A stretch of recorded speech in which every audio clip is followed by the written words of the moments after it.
నందిని రెడ్డి గారికి full marks. Ticket price worth it అన్న, ticket price worth it. ఎందుకంటే మీకు సినిమాకి హైప్ లేదు.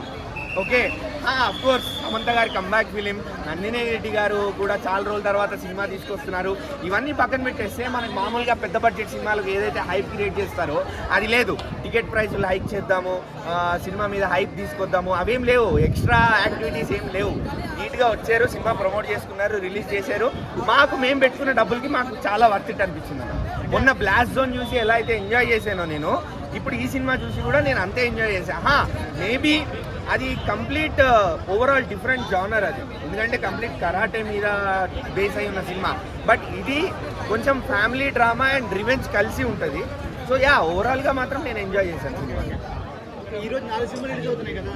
సో త్రిమూర్తి ట్రాన్స్ఫర్ విజయ్ అంటే సినిమా ఉంది, సమర సినిమా ఉంది, ఇప్పుడేమో గడ్డి రవి సినిమా వస్తుంది. ఈ 3 సినిమాలు ఈ సినిమా హిట్టా? ఆ 3 సినిమాల్లో అన్న ఫ్రాంక్గా చెప్పాలి అనుకుంటే జనాలు ఆబ్వియస్లీ థియేటర్ల వైపు చూసేది సమంత గారి కోసమే అండ్ సమంత సినిమా కోసమే. అండ్ ఆఫ్ కోర్స్ సినిమా బాగుంది, సినిమా టాక్ కూడా మంచిగా వస్తుంది బయట. సో ఆబ్వియస్లీ ఈ సినిమానే నడుస్తుంది. ఇక మనం ఏం చేయలేము, ఒప్పుకోవాలి. అది వడ్డే నవీన్ గారు ఉండని, మనకి ఇంకెవరైనా ఉండని, కానీ ఈ సినిమా కొట్టేసింది అంతే. ఇవాళ రిలీజ్ అయ్యే 4 సినిమాల్లో కూడా. అంటే సాయి పల్లవి చేయాలన్న క్యారెక్టర్ని సమంత ఎలా చేశారు? అర్థం కాలేదు. సాయి పల్లవి సినిమా చేయాలనుకున్నారు కానీ సమంత చేశారు సినిమా. నన్ను అడిగితే మాత్రం మంచి పని అయిందని చెప్తా. ఎందుకంటే యాక్షన్ సీక్వెన్సెస్లో సాయి పల్లవి గారిని నేను ఎప్పుడు ఊహించుకోలేదు అండ్ ఊహించుకోలేను కూడా. ఎందుకంటే ఆవిడ కొంచెం సున్నితమైన మనిషి, సున్నితమైన క్యారెక్టర్లు ప్లే చేసుకుంటేనే మనకు బాగుంటుంది. సో యాక్షన్ సీక్వెన్సెస్లో ఎంటైర్ టాలీవుడ్ ఇండస్ట్రీలో సమంత గారు పుల్ ఆఫ్ చేసినట్టు ఎవరు చేయలేరు.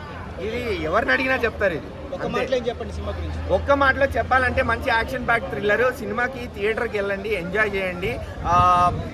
Women oriented movies, women centric movies మనకు చాలా తక్కువ వస్తాయి. అట్లాంటి సినిమాల్లో మొన్న బ్లాస్ట్ జోన్ వచ్చింది, ఇప్పుడు ఇది వచ్చింది.